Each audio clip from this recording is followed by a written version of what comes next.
നമ്മൾ ഇന്ന് പറയാൻ പോകുന്നത് ക്ലോത്ത് ഡയപ്പേഴ്സിൻ്റെ ഉപയോഗത്തെക്കുറിച്ചിട്ടാണ്. ഇപ്പോൾ ഏറ്റവും കൂടുതൽ ആളുകൾ ഉപയോഗിച്ചുകൊണ്ടിരിക്കുന്ന ഒരു ഡയപ്പറാണ് ഈ ഒരു ക്ലോത്ത് ഡയപ്പർ എന്ന് പറയുന്നത്. ഇതിന് ഒരുപാട് സ്നാപ്പ് ബട്ടൺസ് ഉണ്ട്, അതുകൊണ്ട് തന്നെ നമുക്കിത് അഡ്ജസ്റ്റ് ചെയ്ത് യൂസ് ചെയ്യാം. പിന്നെ വരുന്നത് ഇതിനൊരു പോക്കറ്റാണ്. ഈ ഒരു പോക്കറ്റിലാണ് നമ്മൾ പാഡ് വെക്കുന്നത്. ഈ ഒരു പാഡ് എന്ന് പറയുന്നത് പ്ലാസ്റ്റിക് കോട്ടഡ് ആണ് ബേക്കിൽ. എന്നിട്ട് നമ്മൾ ഈ ഒരു പാഡ് ഈ ഒരു പോക്കറ്റിലേക്ക് ഇൻസേർട്ട് ചെയ്യാണ് ചെയ്യുക.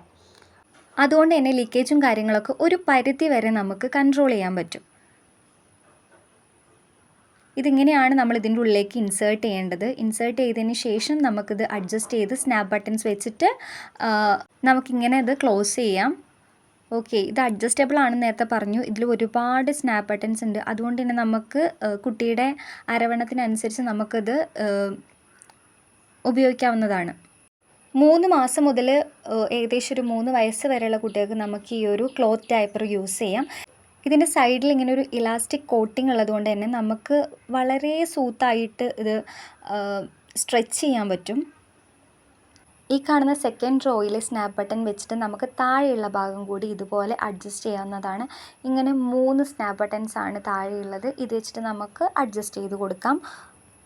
ഓക്കെ, ഈ രീതിയിൽ നമുക്കിത് അഡ്ജസ്റ്റ് ചെയ്ത് യൂസ് ചെയ്യാവുന്നതാണ്. വളരെ പെർഫെക്റ്റ് ആയിട്ട് നമുക്ക് കുട്ടികൾക്ക് യൂസ് ചെയ്ത് കൊടുക്കാൻ പറ്റുന്ന ഒരു ഡയപ്പറാണിത്. 12 മണിക്കൂർ അബ്സോർബൻസിയാണ് ഇവരിതിന് പറയുന്നത്. പക്ഷേ ഇതൊരു 4 മണിക്കൂർ മാത്രമേ നമുക്ക്, അല്ലെങ്കിൽ ഒരു 6 മണിക്കൂർ മാത്രമേ പകൽ നമുക്കിത് യൂസ് ചെയ്യാൻ പറ്റുള്ളൂ. 12 മണിക്കൂറൊന്നും നമുക്ക് യൂസ് ചെയ്യാൻ പറ്റില്ല.